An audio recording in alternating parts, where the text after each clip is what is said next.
Welcome back to my channel Sandeep has. ఈరోజు నేను రైతులకి సంబంధించిన యానిమేటెడ్ వీడియో చూపిస్తున్నా. ఒక నిశ్శబ్దమైన గ్రామంలో నెలల తరబడి వర్షం లేదు. పొలాలు బీటలు వారాయి, ఆశలు కూడా పోయాయి. బాలయ్య అనే దయగల వృద్ధ రైతు ప్రతి సాయంత్రం ఆకాశం వైపు చూచి మేఘాల కోసం ప్రార్థించేవాడు. అతని పక్కనే అతని భార్య దేవమ్మ తన భయాలను దాచుకుంటూ బలంగా ఉంది. గ్రామంలోని ప్రతి ఇల్లు ఒకే కోరికను గుసగుసలాడింది. దయచేసి వర్షం పడనివ్వండి, దేవుడిని మొక్కుతున్నారు.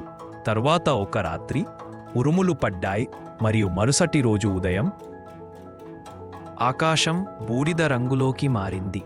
మొదటి చుక్క పడింది, తరువాత మరొకటి పడింది మరియు అకస్మాత్తుగా కుండపోత వర్షం. బాలయ్య పొలంలో మోకరిల్లాడు. వర్షం అతని బట్టలు తడిపింది. పంటలు జీవిస్తాయి, మనం కూడా జీవిస్తాం, అతను సంతోషంగా అన్నాడు. ఆ రోజు ఆశీర్వదించబడినది కేవలం నేల మాత్రమే కాదు, గ్రామంలోని ప్రతి హృదయం మళ్లీ వికసించింది. మరి ఇలాంటి వీడియోస్ ఇంకా చేయాలి అంటే లైక్ చేయండి, షేర్ చేయండి, ఛానల్ని సబ్స్క్రైబ్ చేయండి.